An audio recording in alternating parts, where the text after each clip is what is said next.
Pasok po dito sa baba. Natabang na ng mga NBI para sa ganyan.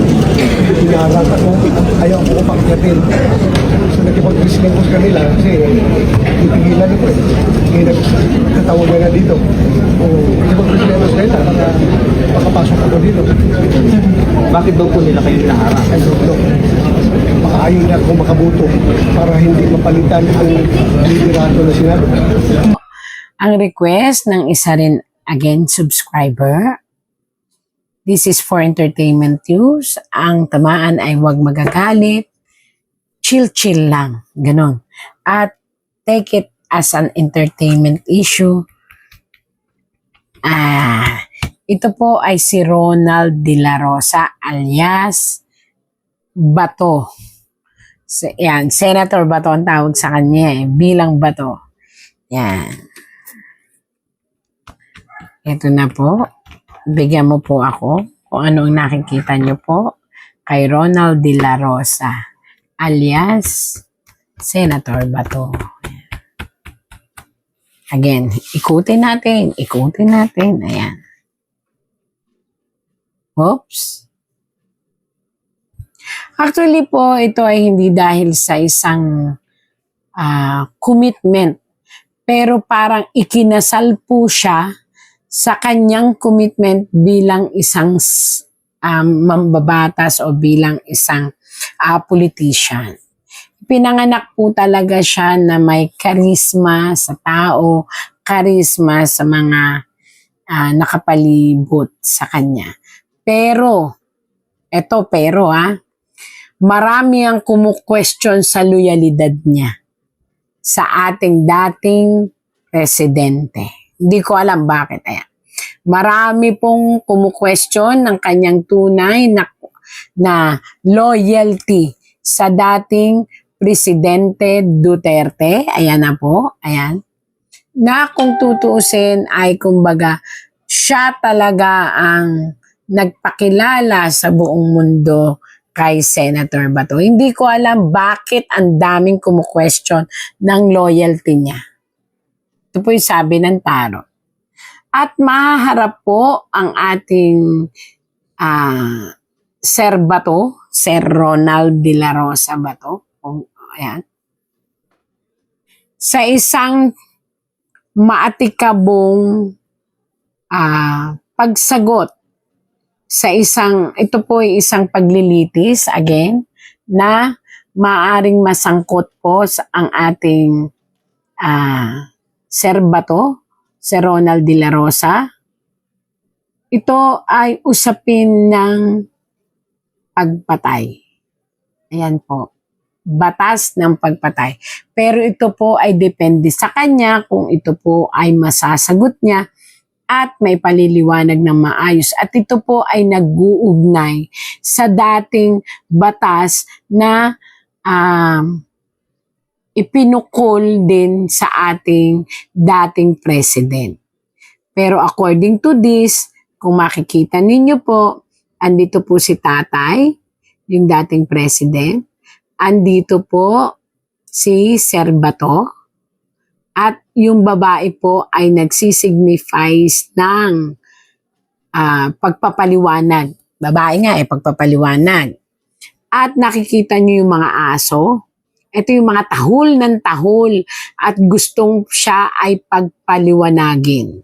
So, magaganap po ito at magpapaliwanag po si Sir Ronald De La Rosa Bato. Ayan. Bilang Bato. O nga Bato ang tawag sa kanya.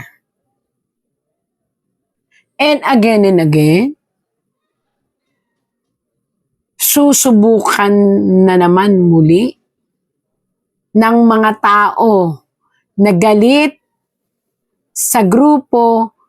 Ito po lilinawin ko. Nakita niyo po yung mga nakatayong yan? Yan po ay pagsubok sa loyalidad again ni Sir Bato o ni Sir Ronald De La Rosa. Yan. At sasakit ang ulo niya dyan kasi mag-e-explain siya at ipapaliwanag niya ang isang mga, ang mga question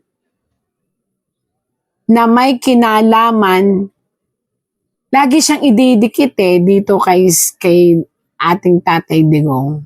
Lagi siyang ididikit. Laging i-questionin at ididikit. Pero again and again, malalampasan niya. Mag-ingat lang po siya sa kalusugan, especially ang bad cholesterol and hyper. So, maging healthy muna ngayon si Sir Ronald De La Rosa kasi lumabas po rito ang overtension. Lumabas po dito ang cholesterol na mataas, bad cholesterol, ang kinakailangan niyang pag-ingatan, mag-ingat din po siya. Pag-ingatan ng sarili niya. Nawa ay malampasan niya. Ito po ay pag-iingat. Mag-ingat po siya dahil may isang tao na nagbabalak ng hindi maganda sa buhay niya. Hindi po ito parte ng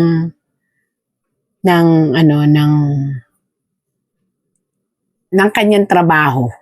It means ito po ay marahil ito ay personal. Mag-ingat, personal. So mag-ingat po si Sir. May personal na tao, personal na tao. Taliwas sa kanyang trabaho. Di ko alam kung sino to, pero ito ay maaring tauhan na binayaran lang or tauhan na inutusan lang upang maharas ang ating senador na si Sir Bato. Medyo po ito medyo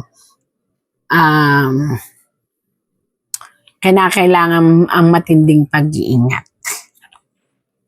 Personal po ito.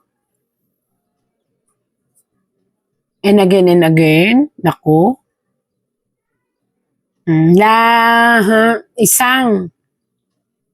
Isang sitwasyon na paglilitis po. Paglilitis upang malinis niya ang kanyang kamay at ang kanyang pangalan sa mga nakaraang sitwasyon kung saan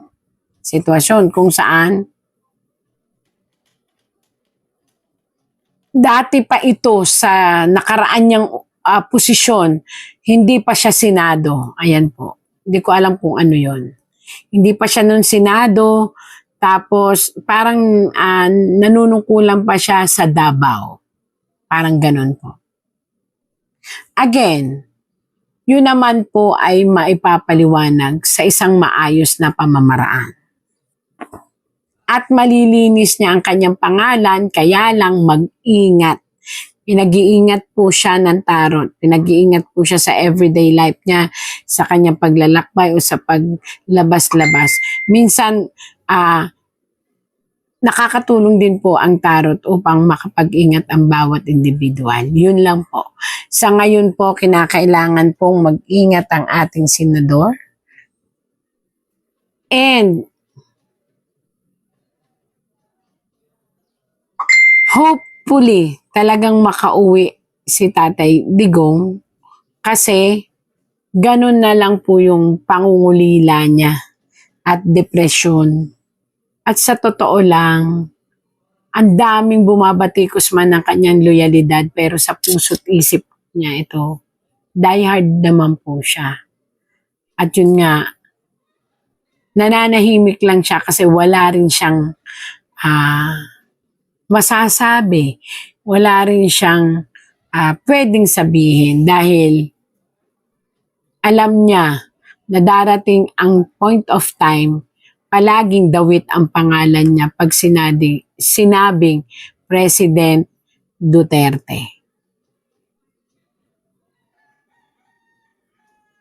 Kaya lang po, kahit nakabaliktad po ito, ang ibig sabihin po nito is pag-asa. May papaliwanag nyo ng mabuti ang mga kasong kakaharapin nyo, mayroon pong isang malaking kaso kayong kakaharapin at ipapaliwanag. At ang sabi ng tarot, determinasyon lang at dedication sa inyong sasabihin, may pagtatanggol nyo po ang inyong sarili.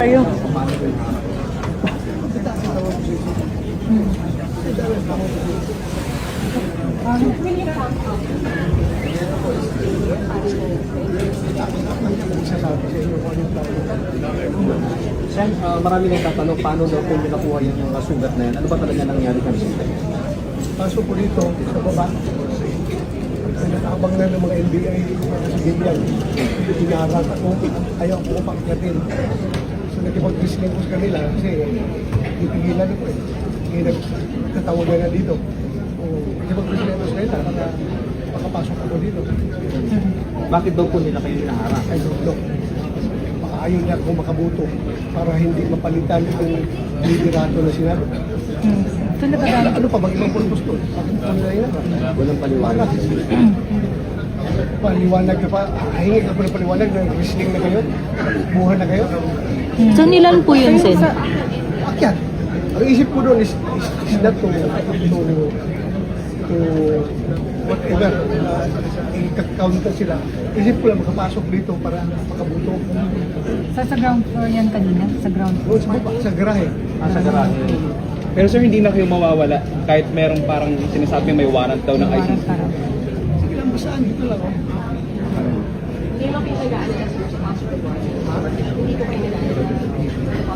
Harapin natin. Basta Diyos natin yan ha. Hindi pabayaan. Sir, kanina nagagalit ka din na tatakbo ka doon sa Sergeant at Arms. Anong sinasabi mo kanina?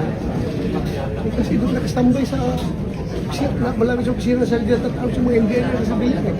So, ibig sabihin pinayagan niya. Ibig sabihin pinayagan. Ha? Pinayagan. Stambay doon. Ano po dapat? Dapat. Exclusive tulugan na ito eh. Ay, ay, sir, sorry. Sorry. Sorry. Ayan, sir. Dapat si Senator De La Kati. Si Senator De La Rosa nakatayo sa harap namin. Sir. Kati, si Senator De La Rosa. Sir. Opo. Sir, sorry. Live lang po tayo sa DZWB. Pinakwento ninyo, sir, yung sugat ninyo, bakit kayo may sugat sa kamay? Yun nga. Pagpasok ko dito, hinaharang ko ng mga NBI sa baba. Opo. Pinigilan na akong makaakyat. Nirisking lang ako. Sabi niyo sa garahe ito, Sa sir. garahe oh. Nag-risking na ako sa nila. Pagpasok ko dito. Kaya ito nakasugatan ko. Sir, nagtataka kayo, may mga taga-NBI na humarang sa inyo. Paano nyo nalamang taga-NBI yun, sir? Nagpakilala? Sir, NBI kami. Nahawakan ako. Oo. Eh bakit daw, sir? Ba't daw kayo hinaharang? Walang warrant. Walang sinabing may warrant of arrest na. Sir, kasi may hugong na may warrant of arrest na raw from Buti, ICC. bago sila padadaan sa posisyon. Aha.